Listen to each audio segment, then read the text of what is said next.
to the cloud so you can email it to me. All right, it's recording right now. Okay. Good morning, everyone. We will begin shortly.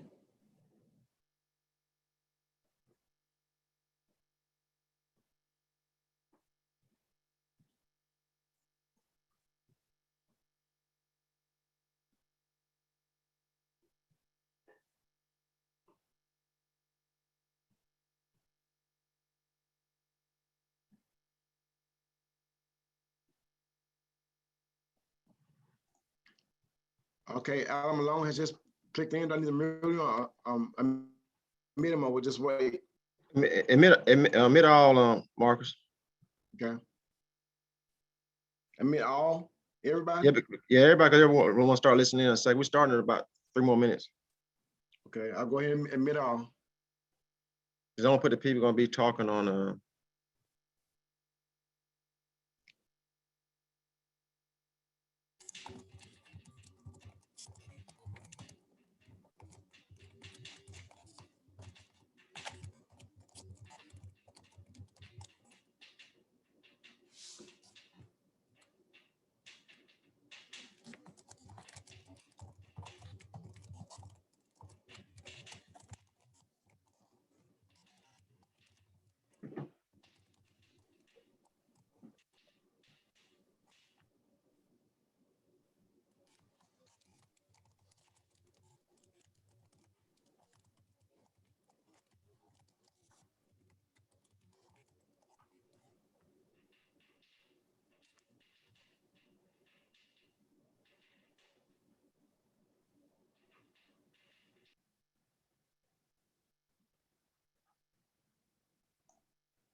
Good morning, everyone. Welcome to the 2021 USDA Virtual Outreach Summit. We will begin momentarily. If you could, just mute your microphones and we'll begin shortly.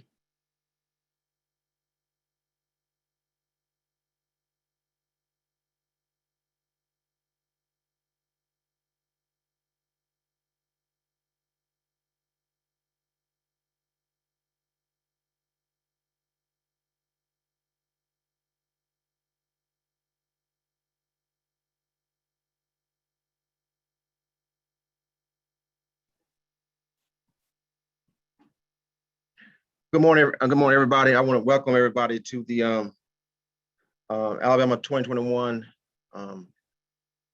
Virtual Outreach Summit. First of all, I want everybody to know this is being recorded. We're going to put it on our Facebook page, Small Farm Research Center Facebook page later on. Before we start, I want to send special thanks to Marcus Garner and Alicia for helping with the Zoom and also with the whole program. and also the committee that got this program together. First, we have a couple people come on and do open remarks. First, got Allison Johnson. She's the USDA National Outreach Coordinator East with the Office of Partnership and Public Engagement. Allison is my supervisor. Allison also supervised several employees at OPPE. She's worked in RCS for several years. Now working for OPPE. She'll be the first opening remarks. Next, we got Dr. Lloyd Walker.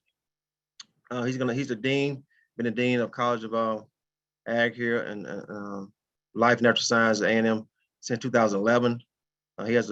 He joined Alabama A&M back in 1992 as a postdoctoral student research associate. I also got his degree undergrad from Fairview A&M in animal science and a master's degree. He's done several publications. He's been leading the research center for years as well. Good friend of mine as well. Also, we're gonna have Dr. Hill give a couple open remarks as well. Dr. Hill is the Dean of College of Agriculture and Environmental Nutrient Vice Provost, also at Tuskegee. He has served faculty member Tuskegee since 1977. Dean, Provost, and Director of USDA 1890 Research Administrator for USDA 1890 Cooperative Extension, Director of Carver Agriculture Experiment Station, Tuskegee University, and a member of the Macon County Economic Development Authority. He received a BA from chemistry from Lake Forest College and chemistry from University of Chicago, MS in agriculture chemistry and soil, University of Arizona, and PhD in agronomy and environmental chemistry from University of Illinois. Dr. Hill is one of my friends as well. With that being said, we open the door for Allison for open remarks. And thank you for coming, Allison. Thank you. Well, good morning, and thank you for having me, Alabama. Such an honor to be a part of this outreach summit, and thank you for allowing OPPE, the Office of Partnerships and Public Engagement, to be here this morning. So greetings to Alabama, greetings to Dr. Lloyd Walker of Alabama A&M. We have one of your alum down at Southern University right now, which is where I serve as the acting liaison, Dr. Orlando McMeans, and he speaks of you often in our staff meetings. So good to be with you this morning. Dr. Walter Hill, thank you for your service and good to be with you this morning of Tuskegee. We certainly appreciate the partnerships this morning. I want to say thank you and greetings to Anthony and to Rodney as they serve as the USDA liaisons in the state of Alabama. We're always grateful for the insight and the resource that they serve for us in the Office of Partnerships and Public Engagement in Alabama. And final thank you to our USDA or greetings to our USDA partners and our state partners and entities there in Alabama. So wanted to first give you regrets this morning, deepest regrets from Dr. Lisa Ramirez, the new director of the Office of Partnerships and Public Engagement in Washington, D.C. Dr. Ramirez has been appointed to this position as a career employee with the USDA about 2.5 months now. She has hit the ground running.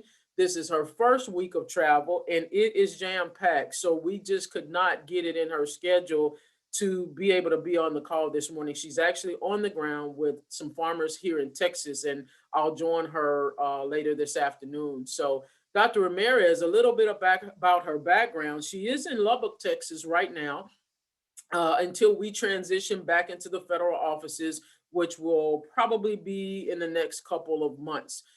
She has a doctorate from Texas Tech. She was recently employed with the Department of Education.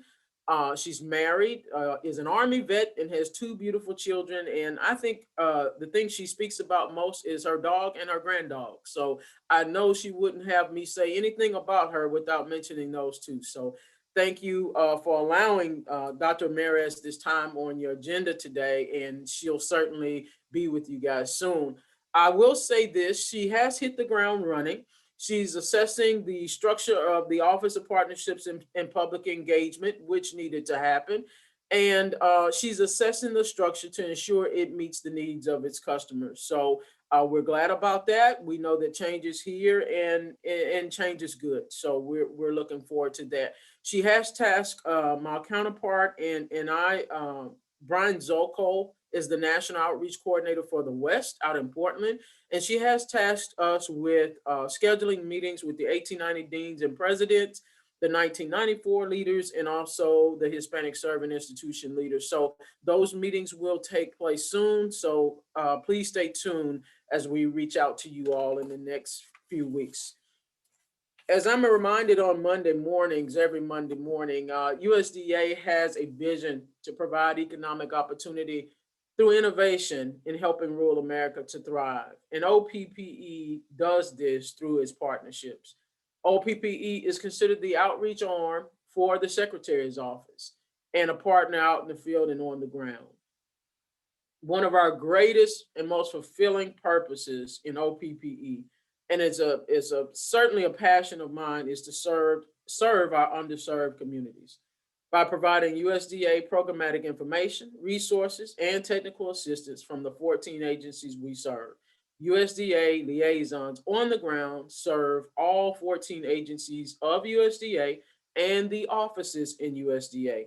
And we link the programs and resources from the customers to those agencies. That is our primary purpose and goal. One of the greatest resources I should say we have is the USDA 1890 National Scholars Program. And I was pleased this morning to see, and even last week to see, that right now Alabama A&M stands at for 2021, receiving 4 selected scholars as of now. I think that number is going to rise. We'll see.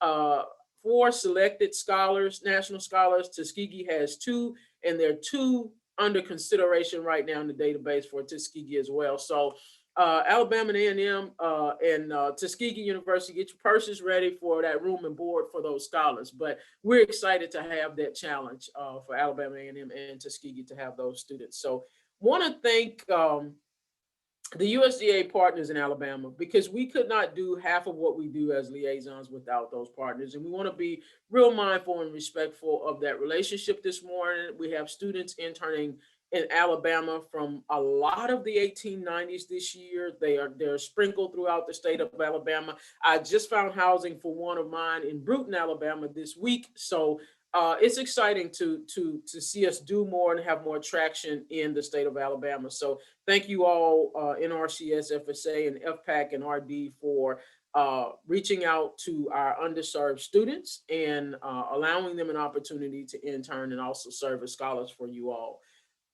Finally, I want to thank again Dr. Walker and Dr. Hill for allowing OPPE this time this morning. Certainly have to thank Anthony and Rodney for what they do in the state of Alabama. And I hope, Anthony and Rodney, you all will include your contact information in the chat before these meetings are over on tomorrow.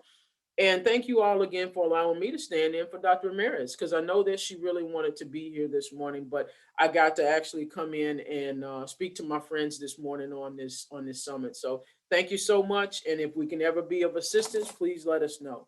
Thank you. Thank you, Allison. Appreciate it. Dr. Walker.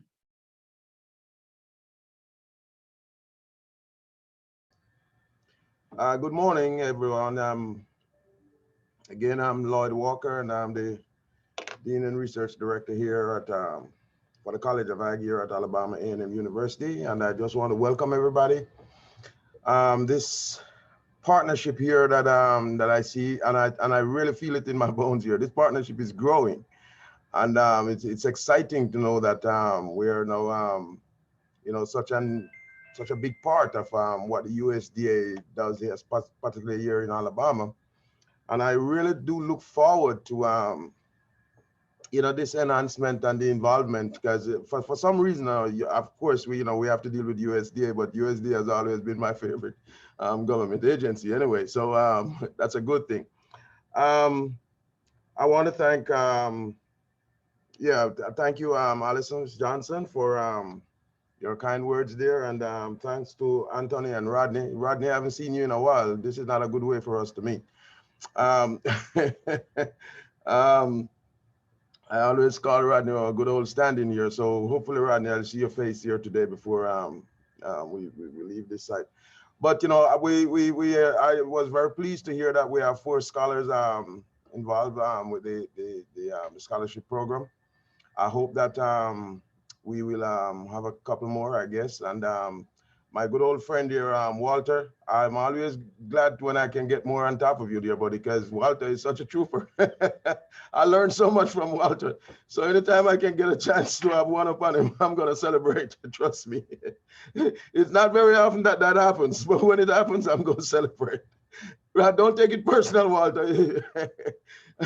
Anyway, thank you all. And anything that we can do here from this vantage point to work with the Partnerships and Public Engagement Office, we will continue to do. And just say the word, and we'll do whatever we can. Our people are always standing ready to go. One thing I do say is that, and I think I can speak also in terms of our extension partners here too. You know, we have a very good set of people, very good crew here in our College of Ag, and in Extension, we work very closely together. And so the fact of the matter is that when we move in tandem. And so we like to know that, you know, the partnership is here now, and, you know, we're going to make the best of it. Our farmers are going to be better for it. Our students are going to be better for it. And all the other clients that involved are going to be better for it. So we stand ready to go. And again, welcome everybody. And I hope that this session will be very beneficial to all of us. I do might have to give you a little apology, because I might have to step out at some point in time here, because they have another meeting that's coming up, but I will be back on. And so we're all gonna be here to deliberate and enjoy each other's company and make sure that you know, this session is what it ought to be. Thank you very much. Thank you, Dr. Walker. Next we have Dr. Hill, please. Well, good morning, everyone, and we certainly are blessed to be asked to participate this morning. We're blessed to be a partnership in the same state with Alabama A&M, mighty, mighty school, mighty, mighty warrior, a leader for the 1890s. So this is good. We also are blessed in that we work together on so many projects, including our centers of excellence. We want to thank USDA for supporting those centers of excellence, which cuts across all of the 1890 land grants. So even though this meeting is focused on Alabama, the topics and issues cut across all 18 states. We have our socially disadvantaged farmers, veterans, new and beginning farmers, underserved farmers in all of those states, and they're hurting. They need the assistance that's going to be talked about here today. This is nothing to play with. And also the challenges being thrust upon us, even the good initiatives set forth for our socially disadvantaged farmers, et cetera, now being challenged. So definitely USDA and the agencies here today are gonna have to be very creative, and we're gonna have to work better together, all of us, more than we ever have before. We're gonna have to stop seeing ourselves as independent units, but how our collective strength can serve the public, the farmers, the rural businesses, the young people, and all those communities that we're here on, God put us on earth to help and to serve. So this is a great opportunity, but it's also a great challenge for NRCS, FSA, RD, OPPE, and other agencies, Forest Service. It's a real challenge for you all to step up to a new level also. So Lloyd and I are reaching our hands out to you, and not just through words now, but we have to find a way to really join together better. We have to get a new format and a new energy and a new spirit guiding us. We do have to be guided by a more creative force, more powerful than all of us. So this summit is important. We at Tuskegee want to just be a part of it. We want to be a piece of that wagon that's moving forward, and we want to give you everything that we have. A&M, I tell Lloyd all the time, come on, brother, lead us, lead us. And we know we have to work together and lead each other. And again, for our liaisons, Anthony and Rodney, you all doing fabulous work, and keep up the good work. God bless. And we look forward to this being a very successful summit. Thank you. Thank Dr. Hill, Dr. Walker, and Ms. Allison. I also have on the line Alan Malone. In the spirit of cooperation, since we're working together as the USDA, Cooperative Extension, and 1890 universities, we want to let Dr. Malone speak. He's also from Texas, got his degree from Prairie View A&M, and also PhD from Texas A&M. He's the director of Cooperative Extension at Alabama A&M. I'm giving him a couple minutes to speak. Even though he's going to speak again tomorrow, I want to make sure he gets his words in today. Thank you. Available, Dr. Malone? Yes, I'm available this morning. I don't Roger, know about sir. tomorrow. I'll be traveling tomorrow, so that might be a little bit difficult.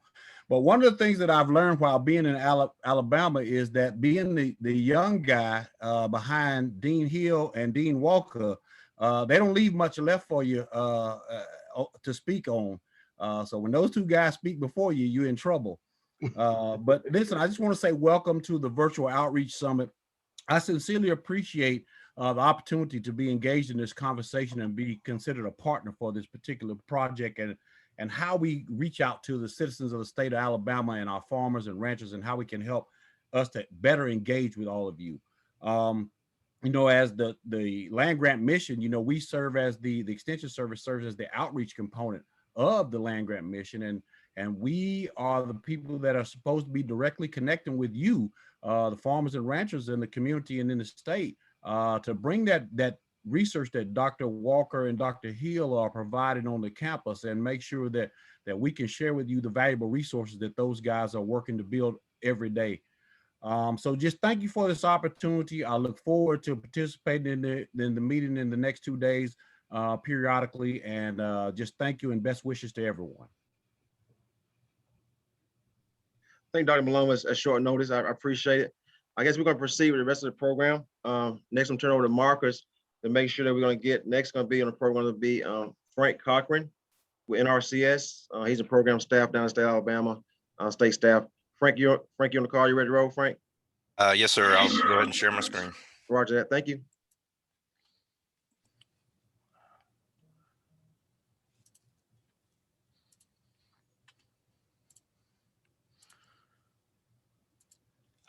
Just confirm that everyone can see the PowerPoint. Yes. Okay, thank you. Good morning, everybody. Thank you, Anthony, for the introduction. My name is Frank Cochran. I work for the program staff here in Auburn for the NRCS, and under the guidance of our state conservationist, Ben Malone. I'm going to talk about a few programs. I mainly work with the Environmental Quality Incentives Program, but we do have a lot of programs, so I was going to try to cover that in the 30 minutes that was provided. As you can see on the screen, the Natural Resources Conservation Service, our mission is to deliver conservation solutions so agriculture producers can protect natural resources and feed a growing world.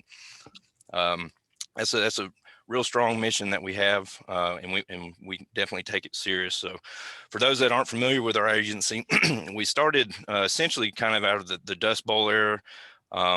There was a realization that due to the farming practices at that time, we needed an agency to help local producers mitigate soil erosion issues, and that's our agency's morphed into really expanding outside of just soil erosion, helping with all natural resource concerns ranging from grazing issues to water quality and wildlife. I'd like to point out that we have a strong partnership with the soil and water conservation districts. When the agency was started as a whole, there was really good foresight to realize that we needed a partnership with these entities at the local level, so that a lot of direction of the assistance, both financial and technical, is still rooted at the local level, and assist with these federal funds for assistance. So, and that's really a strong, long-standing partnership. The programs I'm going to cover today, the four big ones that we have in Alabama are Conservation Technical Assistance, Environmental Quality Incentives Program, the Conservation Stewardship Program, and then we have some easements. So I'll start out with Conservation Technical Assistance. This is really what we're rooted in. We're a technical science-based agency, and basically the technical assistance we can provide and under this program is essentially our staff coming out to the farm, meeting with the producer, and really, number one, finding out what their goals are initially, both long-term and short-term, and tying that into resource concerns that may actually be on the property. So we can help with, helping with land uses and soil types, just basic technical science-based information, and then, walk across that property, keeping in mind the landowner's goals. That's very key to us, is their goals, and see if we notice any issues on top of what the participant actually sees on their land, because again, the landowner knows their land the best. We look for issues, natural resource concerns, ranging from erosion, potential overgrazing issues, and potentially water quality issues, or the lack of water for livestock. So after that field visit and talking with the producer, typically the next step is to develop a conservation plan. And this is taking all that information and issues that we noticed on the landscape. We have a suite of conservation practices with that have certain specs and standards that can help address these issues. So we write this conservation plan, maybe looking at several different options and working with that landowner to really pinpoint what they can do short term and then potentially long term. And then that conservation plan, we can take that and look at what the practices are, and we can look and see what programs, financial assistance programs, that we could potentially, the participant could potentially, or applicant could apply for, and for financial assistance. So that conservation plan is really rooted in just technical assistance, and doesn't cost the landowner anything to do. It doesn't obligate a participant to anything. It's really just that first stepping stone to really see what's going on the landscape.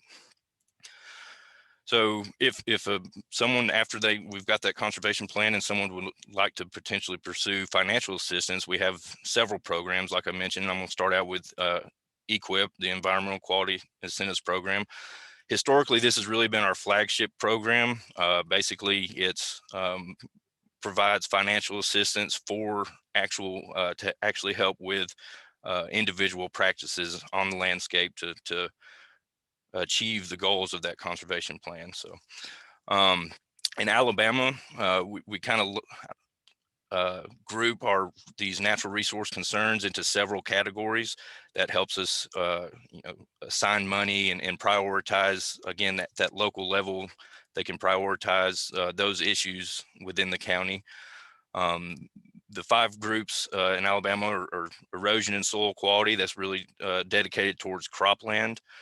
We have grazing lands, forestry and wildlife health, water quality. That's typically dealing with more of our confined animal feeding operations, and then also energy and irrigation efficiency. So to break those down, erosion and soil quality, soil health is a real big up and coming science that's gaining a lot of steam, that NRCS can really fit with a lot of our practices, namely cover crops and crop rotation. And this doesn't have to be, we work with producers on all scales, from just a couple acres if it's vegetable production, all the way up to large row crop farmers, orchards, any type of crop. We can provide technical assistance and then potentially financial assistance. So as far as erosion issues, we can help out with treating those erosion, whether that be with actual structures. We have engineers that can help actually design structures that fit the needs on that specific site. Also, we can help out with nutrient management. That can really help reduce pollution off-site, making sure that the proper amount of nutrients are put on, not too much, but then also making sure that you're putting in enough nutrients for whatever that potential crop could be, even for pasture as well. Grazing, we help out with all livestock types, ranging from small ruminants such as sheep and goats up to cattle, bovine. So we can help out with creating, we try to center all of our grazing assistance around a rotational grazing system. There's a lot of work done by the university, land-grant universities, that show the benefits of rotational grazing, both to the animals as far as production, and then also for the forage base, giving the grass enough time to rest. So with that, to facilitate a rotational grazing system, we can help out with cross fencing, also for water. So if that's helping dig a well and for pipeline as well as water troughs, or if there's existing ponds, we can help put, like in this picture in the background, a rock watering ramp in there and some exclusion fence to help concentrate those animals in that area, but help protect that water quality. We also can help with heavy use areas, which can range from rock to concrete to help address erosion issues, and then also, keep around feeding areas and water troughs, those areas from degrading. Forage improvement, we can help with revegetation of degraded grass stands, and we across the state we help with a range of cool season and warm season grasses, also native warm season grasses, if those are interested in that. Also helps with the wildlife component, and then also just simply overseeding with clover to help improve the forage base. Forestry and wildlife, that's a large component of our EQIP program, especially in the state because we have so much forestry, but we can help with forest stand improvements such as thinning, burning, and also the management plans, getting a professional forest to write a plan, as well as actually revegetating, so planting trees, whether it be longleaf, loblolly, hardwood, the whole suite of practice of species. We also, from the wildlife standpoint, help with openings and pollinator habitat and nesting boxes for various birds. Irrigation, we can, any type of irrigation that's in place at the time of application and needs help, we can help with improving that efficiency to help both with, the financial bottom line, and then also just conserve water as well. Typically that's it ranges from helping with micro irrigation systems, whether it's under plastic or not, and then also large pivots in large cropland settings, converting those from high pressure to low pressure systems to help with the water savings there.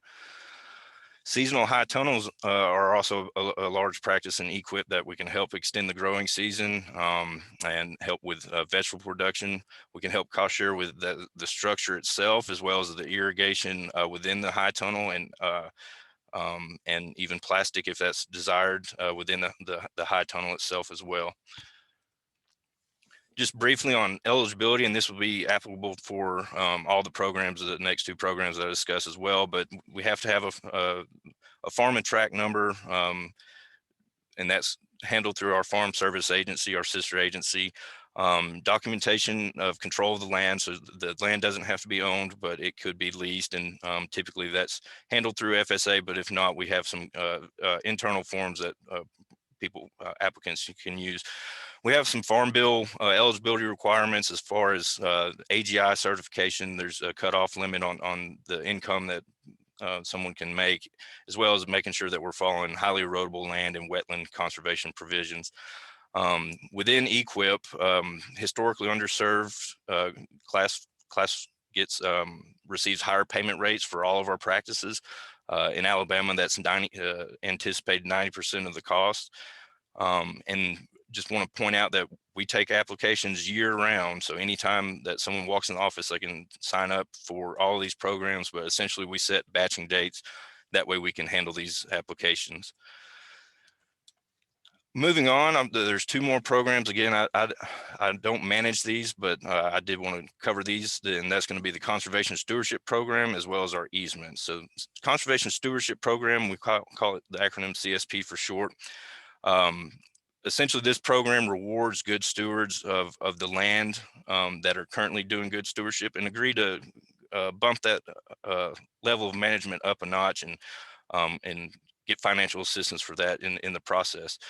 CSP can cover, there's two broad classes, is ag land and NIPF, which is non-industrial private forest land, so just our typically privately owned forest land. And within that ag land, that includes row crop and pasture and hay land. Within the forestry, we have a longleaf pine initiative. So anywhere in the longleaf pine range, we get set aside money for just those areas. With this CSP program, they're 5-year contracts, and you have the option to renew it after that 5 years up. So that's really beneficial. Once that stewardship's met, then you can keep improving it. We also have a grasslands initiative that kind of deals with conversion of cropland to grass. So there's CSP, again, we go through a assessment process which evaluates the stewardship level that's there, and there has to be a minimum threshold that has to be met for the application to be eligible. And then if it is eligible, we have what we term enhancements that are like those simple practices like rotational grazing, but they're above and beyond our typical implementation requirements in, say, EQIP. So and hence the name enhancements. So there's a base payment, annual payment that is received based on that stewardship at the time of application, and then additional payments for whatever practices and enhancements that are agreed upon to further that stewardship.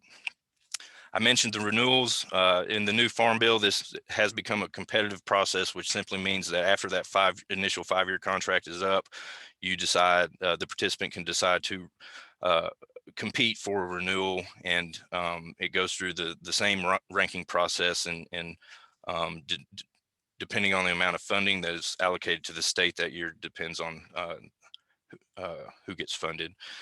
Again, we take applications year round, but do have batching times for CSP as well. The Grassland Conservation Initiative is CSP as well, but it's a little bit different. They're 5-year contracts, but they get an annual payment based off the enrolled acres, and it's $18 per acre to keep that land in grass in management, and that's to kind of conserve the soil resource as well as provide beneficial habitat.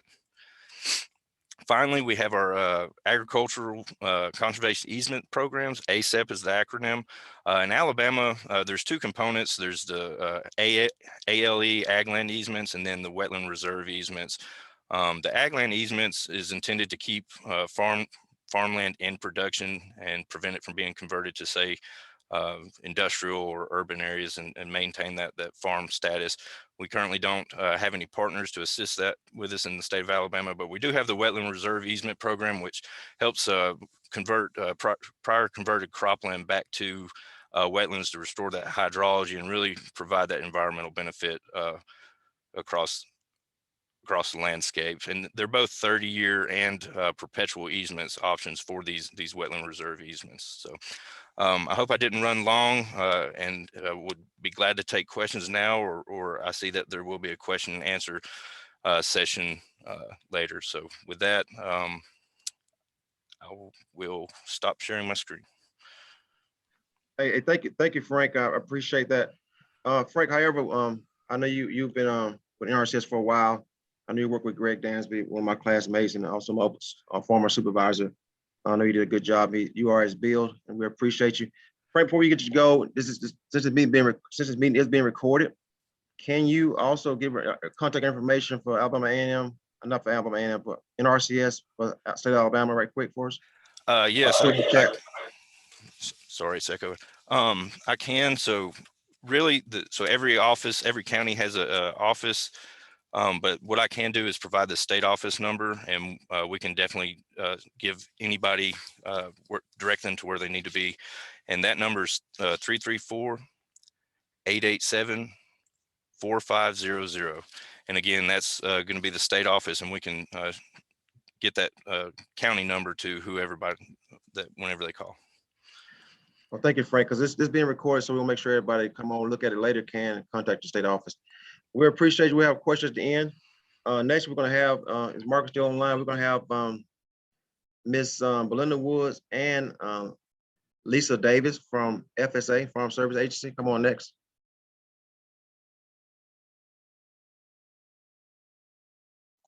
And they should be allowed to share, so they should be good to go.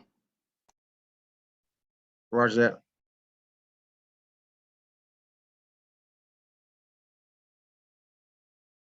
Can you share your screen, Lisa?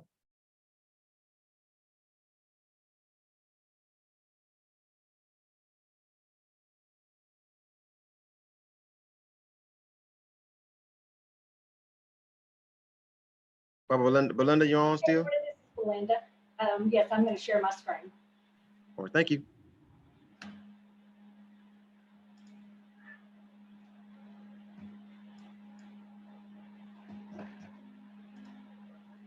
Can you see it? No, ma'am, not yet.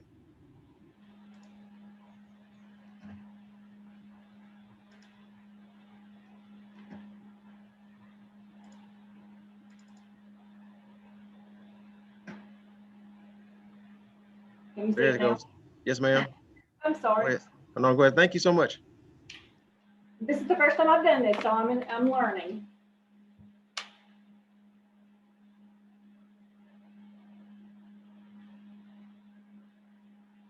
Okay, if you can hear me, this is Belinda Woods with the Farm Service Agency. I'm just gonna hit the highlights about our programs and, well, I've lost what I need. We still here, Belinda. You go ahead. I've lost my part of the slides, I'm sorry. Okay. Okay, I'm sorry. Well,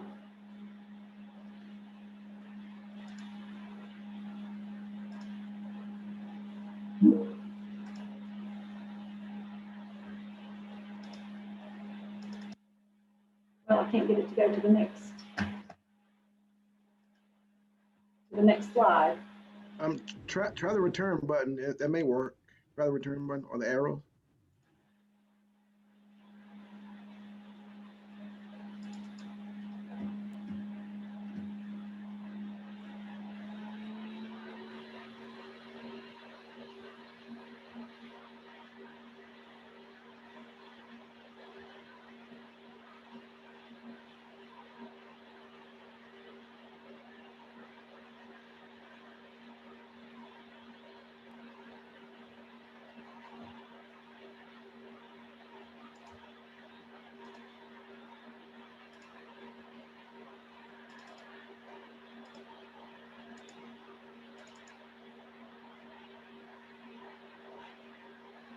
Hey, Belinda, you want to stop sharing and then start back again? Okay, Let's try that one. thank you, I'm sorry. No, you're fine.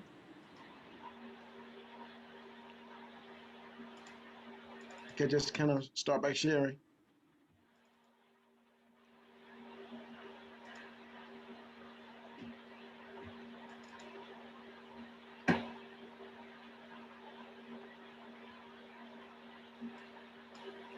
I have two screens up. I don't know if that's what the problem is. Can you see it now? Yes, but go to slideshow and start from the beginning. There we go. Okay. Now hit the return button or your arrows. Try one of the two.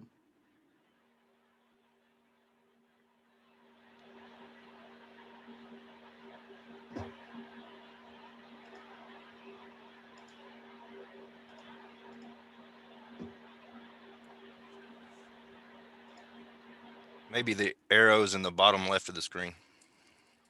That's correct. Oh, there we go. Thank you. Okay, so the Farm Service Agency is part of the Department of Agriculture. We provide programs and loans to help farmers and ranchers and anybody really who does anything on a farm.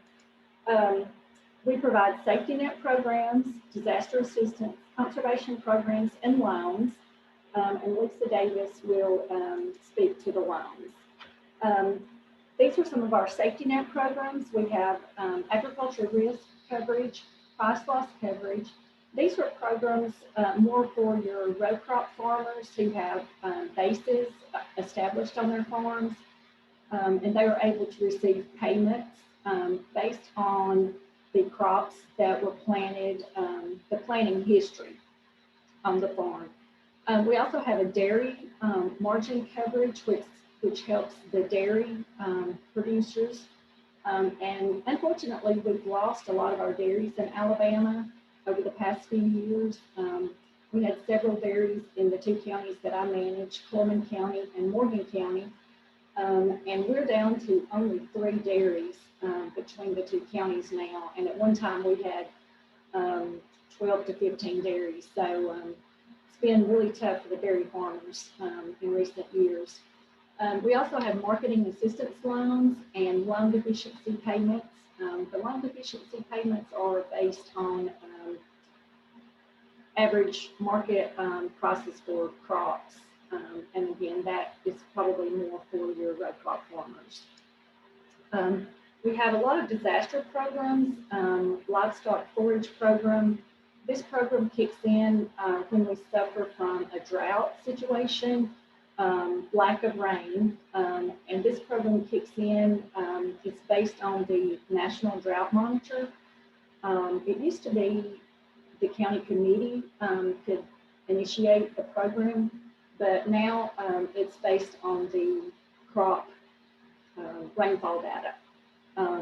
So that is, we feel like it's a better administered, and the program is more easily started based on better rainfall data.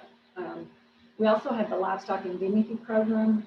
This is in case there are livestock deaths due to a natural disaster. We can compensate farmers who've lost livestock. We have an emergency livestock assistance program. This program kicks in if the livestock that were killed, if the assistance under the livestock indemnity program doesn't help, then they could probably get assistance under the ELAP program. We have a tree assistance program. Also, this is after a tornado or hurricane or some natural disaster that destroyed fruit trees. We have a non-insured crop disaster assistance program. And this is for fruits and vegetables. It's an insurance that producers can buy for fruits and vegetables or any crop that is not covered under the crop insurance through an RMA crop insurance company. Then we have the quality loss assistance program, and this program is new. It came in after we had issues with hurricanes and some other natural disasters in South Alabama, actually a year or so ago, but the program was expanded and it's been available for the entire state of Alabama in 2021. We have conservation programs, and the CRP program, we work in close relationship with NRCS on this program. They do a lot of the technical work for us for CRP. We just started a general sign up and a continuous sign up for CRP. And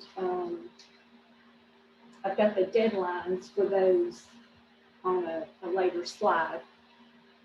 But like I said, we have a general sign up, a continuous sign up, and then we also have a new program. It's the Forest Management Incentive Program that is under the Conservation Reserve umbrella. Then we have an emergency conservation program. This is something that we would administer after a natural disaster. And we've actually done 2 of these in Coleman County, one last year and one this year after tornadoes. And it will help to clear debris, trees, any farm structures that are destroyed or that are picked up and carried into cropland during the tornado. We will help the farmers to get that debris out of their cropland, out of their pastures where their cows, could be hurt with tin or barbed wire or something like that. And it also helps to repair fences and replace fences that are damaged during a natural disaster. And the Emergency Forest Restoration Program falls in, it's another disaster assistance for after a natural disaster, mainly tornadoes in North Alabama, hurricanes and tornadoes in South Alabama. And this is to help get the forest repaired and restored back to what it was prior to the natural disaster. We have an heirs property relending program, and this is a new program. I have not administered this program in either of my counties, but we would actually loan money to a qualified intermediary lender, such as a nonprofit, a cooperative, or a credit union, and the funds would be to individuals and entities for projects to assist heirs with undivided ownership interest to resolve ownership and succession of farmland that has multiple owners.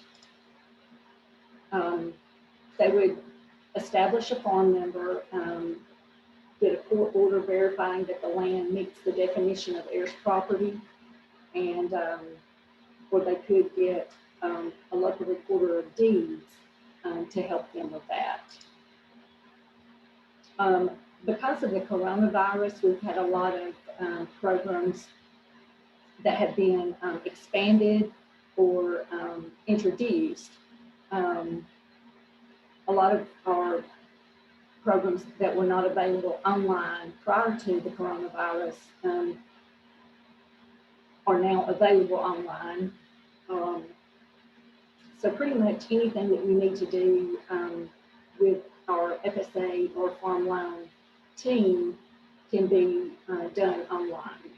Although we still like working with our producers face-to-face, that's not been an option in a lot of cases for the past year and a half. But hopefully we're going to be able to start opening our offices back up and starting to help our producers face-to-face. But in the meantime, we do have that option to do things online. We have the marketing assistance loans, farm loan that Lisa will touch on, farm loan disaster set-aside provisions. We had 2 coronavirus food assistance programs that we've administered over the past year and a half. And then the CFAP 2 additional crops and commodities were added later in the year after, well, at the beginning of this year after the change in administration in Washington. These are some dates to remember. July 15th is the deadline for crop acreage reporting. If you have the NAP, non-insured crop disaster assistance that I touched on earlier, if you have insurance on any grass, fruits, and vegetables, you have to report to the FSA office the crop that you have and when it was planted. And the deadline for the fruits and vegetables varies, but for all grasses, corn, soybeans, cotton, all of those crops have to be reported to your local FSA office by July 15th every year. I mentioned the Conservation Reserve Program. The new sign-up just started. July 23rd is the deadline for general sign-up 56, and August 6th is the deadline for continuous sign-up 55. And all of our programs, we have fact sheets that are available at your local FSA office or online. And these fact sheets are very informative. They go into greater detail about each of our programs, some of those that I mentioned earlier. And those can be viewed online, downloaded and printed, or like I said, you can obtain those from your local FSA office. And that's the end of my presentation. I think Lisa is ready for her. Thank you, Belinda. I think we have Lisa's gonna be next, right? Yes. All right, thank you.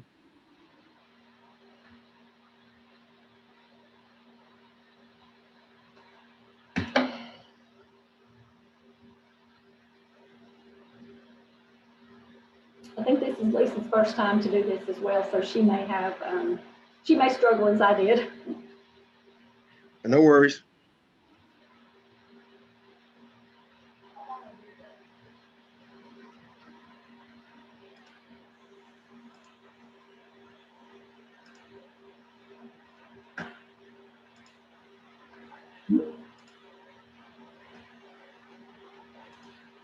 Lisa said she needs to be unmuted. Okay, you should be. Lisa? Okay, there we go. I got it. Sorry about that. Thank you. Let me get my presentation over and I'll be ready to start. Okay. And remember, everyone, if you have any questions, please put them in the chat box or wait till the end of the conference. Good morning, everyone. My name is Lisa Davis, and I'm a farm loan officer with the Farm Service Agency located in Moulton, Alabama, in Lawrence County. And the Farm Service Agency is here to deliver programs for American agriculture. We are making farm loans to give farmers the best opportunity to achieve their financial success on their farm, as well as pay back their loan and move on to commercial credit. When a commercial lender is unable to help a farmer meet their agricultural needs, we're their first lender of opportunity. But however, we're not meant to be the lender for them for their entire farming career. Our goal is to help them to progress and move on to a commercial lender. And once the farmer can obtain credit from a commercial lender, then our mission of providing that temporary service is complete. Under the 2018 Farm Bill, these are our loans that we have available: our youth loan for $5,000, microloan, direct operating loan. Sorry? Excuse me, Lisa. Yes, I don't think you're not sharing your screen, I think, right now. I'm sorry. Let No me worries. get there.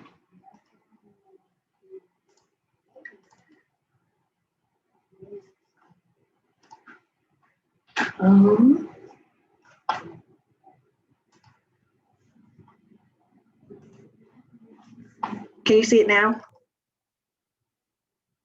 We saw it just for a second, and it went away.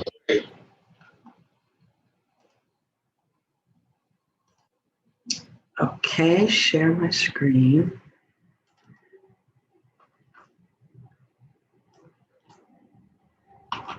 We see it now. You see it now? Yes, ma'am.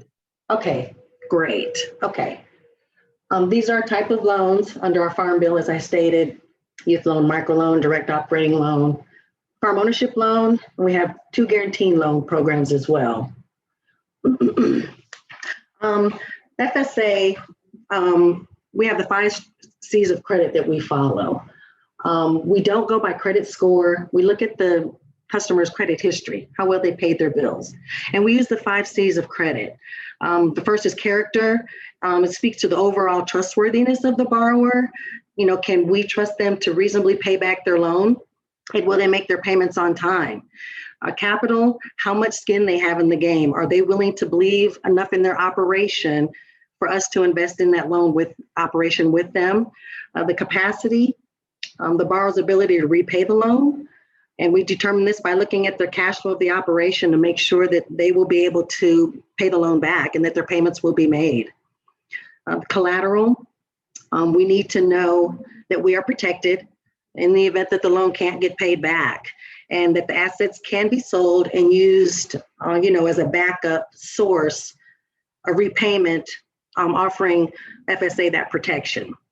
And conditions, this has more to do with the state of the economy than their personal finances, such as the market and the product that they're buying. For example, if they're buying livestock, then we'll look at how the average sale price for that certain livestock at the sale barns, crop sales, poultry, how the poultry producers are doing. So we take into account these 5 C's to help us make sure that the loan is sound.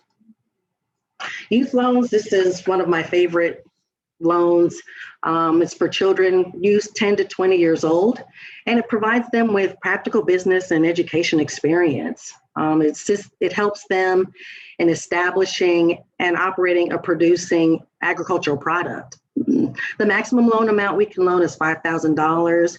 It's a fixed interest rate for the term of the loan.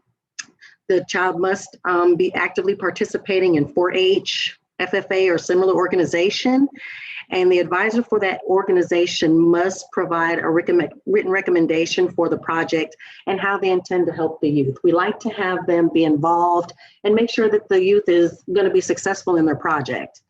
A parent or guardian must also provide a written recommendation showing that their support and that they consent to help the child with the project. The loan will be secured by what they purchased and the product produce from that sale, which includes livestock and equipment. The funds, like I was saying, can be used to purchase livestock, seeds, equipment, repair tools as needed, and pay operating expenses for the project. So the repayment for that loan would be a one-time annual installment based off the sale of, their animal or product that they produced. We have our microloan, which is a simplified application process. The paperwork is more simplified and it's more tailored to the smaller loans and smaller operations. The requirements for experience have been modified to accommodate those smaller operations and beginning farmers as well. The microloans are attractive loan alternative for smaller operations, such as specialty crop producers and our niche producers, such as aquaponics, hydroponics. I've had mushroom loans, bees. We're great for those type of operations to help people with those niche markets. And we have two types of operating loans. Our first is the operating loan and we have an annual operating loan, which is a one-year loan for chemical, seeds, fertilizer, and that's for operations such as row crops, where they're going to produce their product in 1 year and sell it in the same year. Another type of operation would be feeder calves, where they're going to feed them up and sell them in that same year. So once they sell their crop or their livestock, then that's when their payment will be made back to the USDA. Our term operating loans are for 7 years or less, can be used for livestock, equipment, refinance, loans made through other lenders where they may have had a interest rate that isn't really feasible for them. We'll be more than willing to look at that and try to refinance them at a more reasonable interest rate. Our microloan eligibility, as well as for our operating loans and farm ownership loans, must be a U.S. citizen and have an acceptable credit history of 36 months of no delinquent payments, judgments, or foreclosure. So where in the beginning I said we don't look at your credit score, we look at your credit history and how well you're paying your bills. Our next type of operating loan is our farm ownership loan. This is mainly for folks that want to purchase land, real estate. And our main criteria is that they must have been business operation for 3 out of the past 10 years. And they can be one of these years can be substituted by having an agricultural degree or being a veteran, having served in the military, or having business management experience. And these direct loans are, here to help the farmers and get started, or even to expand their operation. The annual direct loan, like I said previously, is a 1-year loan, row crops, feeder operations. The term loans, 7 years or less, and that depends on how soon they can repay the loan back. And I'd like to go back up, I'm sorry. And our farm ownership loan. We have our direct farm ownership loan, which can be have a term up to 40 years. So if we see the real estate that they're purchasing, we like to start at 25 years to make sure that they cash flow. But if not, then we can extend up to 40 years, giving them plenty of time to make that loan payment back. Guaranteed loans. These are farmers that can get a loan through a commercial lender, but may not meet all the criteria for them to make the loan without requesting USDA or farm loans to secure that loan for them. These loans are made through commercial lenders, and we have a list of commercial lenders that we work through in the community. And it's funded by the lender, and it's for agricultural purchases as well. And it's for a farm ownership loan, an operating loan, or line of credit loans. So to qualify for that, they must meet the general eligibility criteria.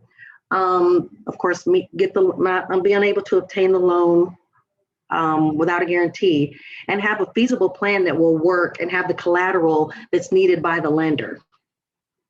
And the interest rate for this loan will be the lender's interest rate, and it must be feasible as if they were making the loan without USDA backing that loan. We can guarantee that loan up to 90% for non-beginning farmers, but for a beginning farmer and a socially disadvantaged farmer, we can guarantee that loan up to 95%. And the customer will be the customer of that lender for the duration of that loan. Those are programs. Does anyone have any questions? Okay, well, I'd like to thank A&M for this opportunity to inform you of our loans that we have available. And if you know anyone that's interested, don't hesitate to give them our information and have them reach out to us. Thank you, Ms. Lisa. We appreciate it. Next, we're gonna have, I know you left your information on the screen since this is being recorded. I see you left your contact information on the slide as well. Next, we're gonna have a presentation from RD. Gonna be Mr. Burrows. He's gonna present this afternoon on behalf of RD. Ms. Burrows, you on the line? I am here. Roger, sir. You can start the presentation. Thank you so much for getting on the call with us. Absolutely. Share my screen here. All right. My name is Calvin Burrows. I'm the Public Information Officer for USDA Rural Development here in Alabama, and just want to give you all a quick summary of our programs. Well, let's see. Okay, USDA Rural Development is the lead federal agency in helping promoting rural prosperity in American rural areas, especially those here in Alabama. We have several different programs to help improve the quality of life, over 40 that provides loans, grants, and technical assistance to small communities. Our programs expand access to electricity, transportation infrastructure, e-connectivity, promoting healthcare, education, housing, and other community essentials. Okay, we have a bunch of programs to support rural communities and nonprofits. One of the most popular programs are our community facilities programs. These programs help to offer direct loans, loan guarantees, and grants to develop or improve essential public services and facilities in rural communities. These amenities help increase competitiveness of rural communities in attracting and retaining businesses that provide employment and services. The eligible entities to apply for this program are public bodies, nonprofit organizations, and federally recognized American Indian tribes. So the name community facilities can be a misnomer. It can be used for facilities in the community, but it can also be used for equipment that also provides services to rural communities. So not only can we help to build a building, a fire station, police station, town hall, this program can also be used to finance fire trucks, garbage trucks, any kind of equipment that helps to provide that infrastructure for the rural community that provides an essential service. In this program, or under this umbrella, you have the direct loan and grant program, which is the most popular program for small towns. If you don't qualify for the direct loan program, you might qualify for the loan guarantee program, where if you are trying to obtain commercial credit, USDA provides a loan guarantee. And there are also other programs under this umbrella, community facilities, technical assistance training grants, economic impact initiative grants, and so on and so forth. We also have programs to support utilities. One of the most popular programs under this umbrella is the water environmental programs. We have a number of programs to promote clean drinking water in rural areas, as well as sanitary waste disposal. So we can help finance the construction of water and waste facilities in communities, and really focus on population or areas that have a population of 10,000 or less. These programs include the Circuit Rider program.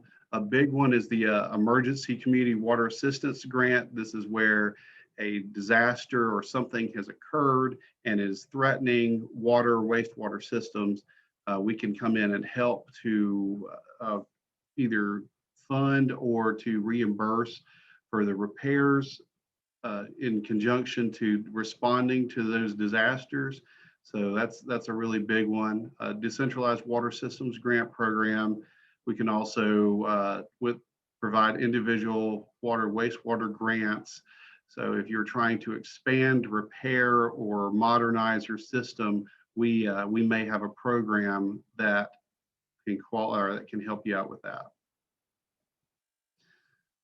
We have solid waste management grants, and then the water and waste disposal loan and grant program, water and waste disposal loan guarantees. Those are going to be the programs that can help to finance your expansion, your repairs, as well as your upgrades and modernization.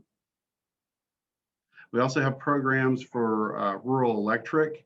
Electric programs help to bring electricity to areas that are underserved by current utilities, or to help increase or upgrade the capacity in rural areas.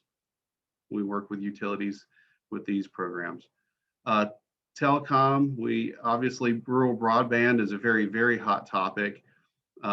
We have programs to help rural utilities expand their broadband reach and to move into areas which are currently underserved. One of the most popular programs under this umbrella would be the Reconnect program, which has helped to bring broadband to rural areas that otherwise were either underserved or not served at all. And under telecom, we have the Community Connect grants. Another big one under this umbrella is the Distance Learning and Telemedicine grants. These grants allow certain entities to bring in telemedicine to underserved areas, to allow medical specialists to give consultations to patients who live in rural areas, which would otherwise be arduous for them to travel to the specialist. So it allows specialists in like Birmingham and Mobile and Montgomery reach out to these rural areas, as well as giving educational opportunities to these rural areas as well. Universities can project their institutions of higher learning can project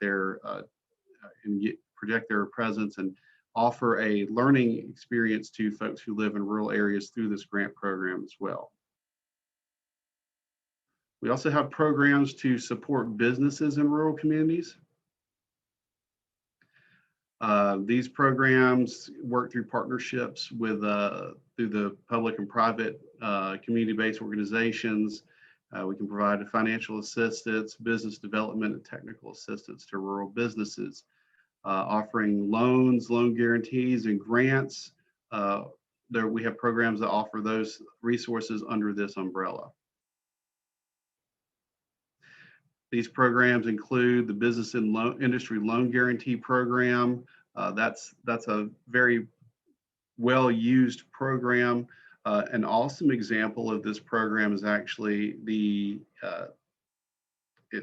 Coastal Growers Project in Atmore, Alabama. It was a $40 million business and industry loan guarantee to help provide the credit needed to get that operation off the ground. That project helped rural farmers in the Wiregrass region, in the southern region, to market their peanut products both locally and overseas, cutting out the middleman and creating jobs in Atmore. We also have energy programs. These programs allow for rural businesses. They allow for the finance or the funding of projects which cut down on the energy consumption or allows these businesses to make energy efficient improvements. Solar panels fall under this, better insulation, better lighting. These energy programs are popular with Alabama's chicken producers. We can do a lot with a chicken house to reduce the energy consumption, upgrade lighting, bring in insulation, stuff such as that.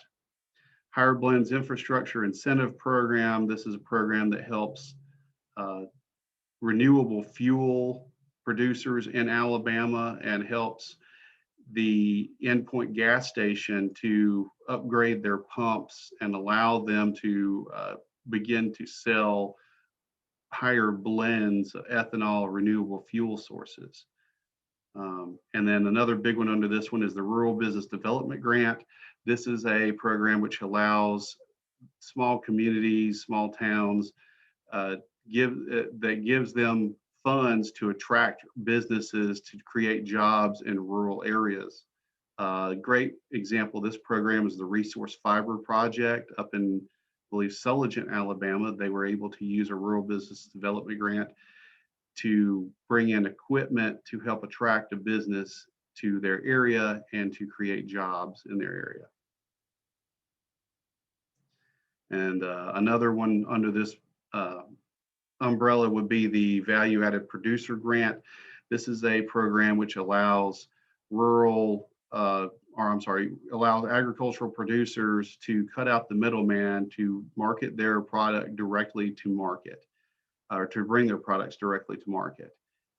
This grant, or a great example of this project, is the Alabama Sunshine Project up in Fayette, Alabama. This program allowed them to have the working capital to continue to grow their own peppers, process their own peppers into a product that could be brought directly to market, specifically a hot sauce. So this is a very powerful program and for agricultural producers, and we like for the agricultural producers to really look at this program because it can help them directly. As I spoke about rural energy programs earlier, we have a lot of several different programs that help to make energy efficient improvements, produce and use renewable fuels, and things such as that nature. And then we have, like I said, the Higher Blends Infrastructure Incentive Program. That's a big one for endpoint retail gas stations, wholesalers, and other programs such as that. Another one under this would be the Rural Energy for America program. This is going to be that energy efficiency program I spoke about earlier to allow a good example of this would be chicken houses. We can help upgrade lighting in chicken houses, bring in insulation and things of that nature to reduce energy costs. Another good example of this is solar energy. If it can reduce your businesses, you say you're a business that uses a lot of electricity, if you're able to bring in solar to reduce that, we can help fund that as well. We have programs to support rural communities and families and developers with housing. This month, June, is Home Ownership Month, National Home Ownership Month. So we are doing a lot of emphasis on single family housing programs, and specifically with some of our low interest and fixed rate home ownership loans that help low income folks get into quality, safe housing in rural areas. So that's the Single Family Housing Direct Home Loan Program. That's a program to help low income folks who otherwise would not qualify for commercial credit to get a home loan to get them into safe, affordable housing. And for folks that have low to moderate income, we offer the Single Family Housing Home Loan Guarantee Program, which is where USDA comes in and provides a guarantee on that loan and assists with the financing. So this would be someone who otherwise would not qualify, who is maybe moderate income. We can bring in a loan guarantee to help assure that and get them to qualify for that home loan. Mutual Self-Help Housing Technical Assistance Grants. This is grants to nonprofits such as Habitat for Humanity or other such nonprofits that help work with the homeowner who's willing to put in some sweat equity and help to build that house, we can help finance stuff like that through the nonprofit, as well as rural housing site loans. We also have the single family housing repair loan and grant program.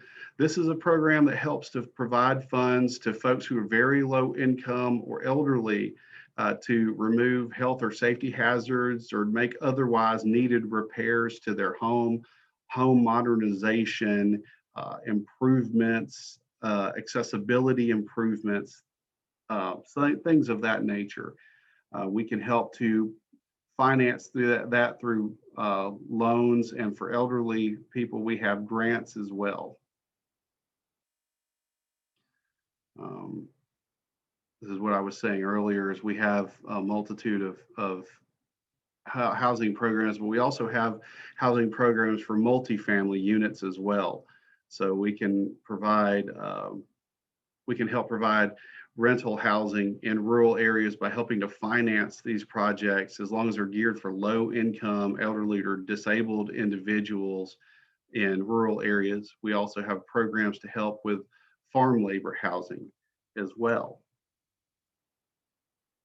So the Farm Labor Direct Loan and Grant Program, that's what I was talking about earlier, is it can help provide housing for farm laborers, housing preservation, revitalization loans and grants, housing preservation grants, multifamily housing direct loans, loan guarantees, and rental assistance as well for folks who are in rural housing, rural low-income housing.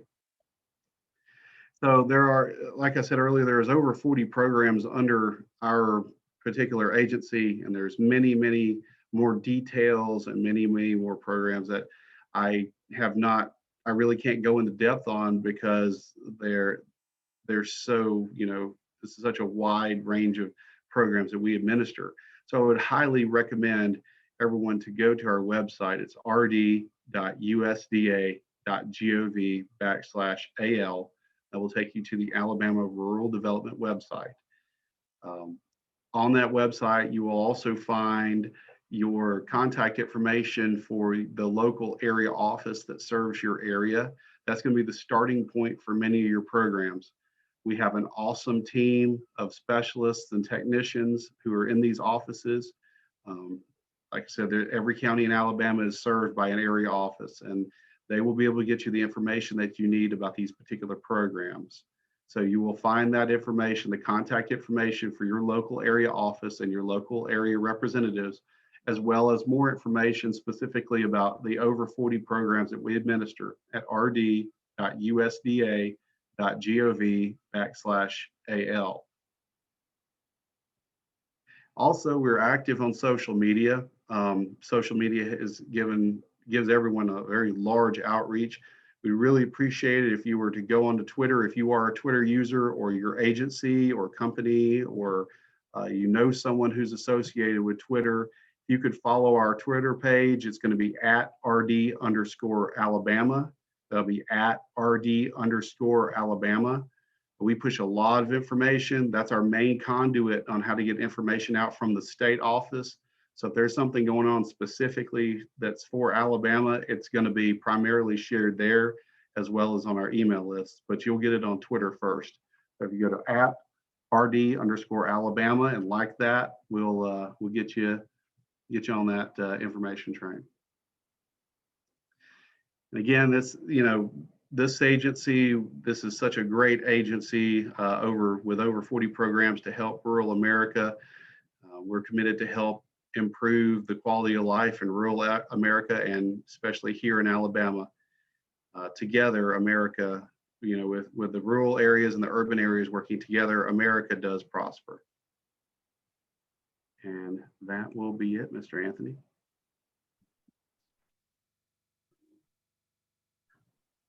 Thank you, Mr. Burrow. I really appreciate you coming on short notice, doing that presentation for us.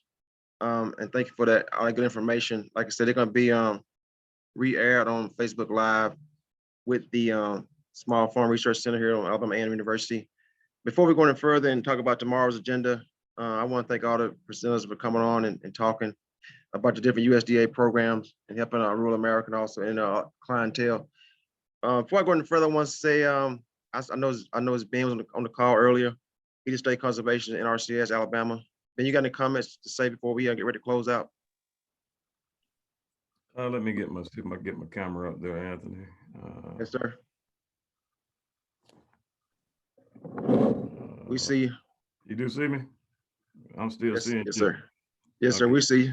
Okay, I had some lighting issues last week when I did a presentation, so I don't know this office, this fluorescent light behind me sometimes causes a little glare there. But I just want to say, folks, especially Anthony and Rodney, thank you for putting this on. You know, we're always, as far as NRCS, we really want to get the word out. We love outreach. We love, we really take opportunity to really promote outreach. We actually, within our agency, we try to do agreements with community-based organizations, universities, any partner that we can find to really get the word out, to bring those non-traditional and historically underserved participants to our USDA programs.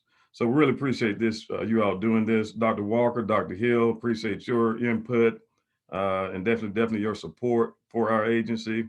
Allison Johnson, good seeing you. Hadn't seen you in a while, especially in person, but good hearing from you this morning. And yes, we do have some Southern students over here in Alabama too. We don't discriminate for any university as far as interns. And we actually have 20 interns this year working for us from vast universities across this nation. Just to kind of ditto what Calvin said and then what Frank said earlier, we do have field offices that cover pretty much all of the counties within the state. We have 67 counties in the state of Alabama, and NRCS, we do have 57 field offices, and every county is covered by a particular field office. So I just want to make sure everybody out there knows that.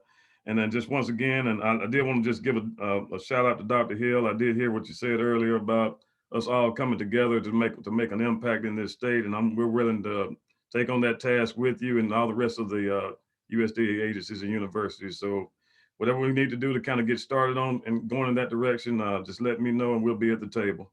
Outside of that, Anthony, great conference, and I'll be chiming in tomorrow also. Appreciate you letting me have a few words. Thanks, sir. Appreciate it, Mr. Ben. Okay. I know saw Nicole earlier. She's the acting director of FSA, Farm Service Agency, Alabama right now. You on, Nicole? I am, Anthony. Thank you so much for the opportunity to be here today. Thank you all for listening in. I also agree with Ben and Dr. Hill as far as us working as a collective unit. That's what we're here for. And we want to make Alabama better.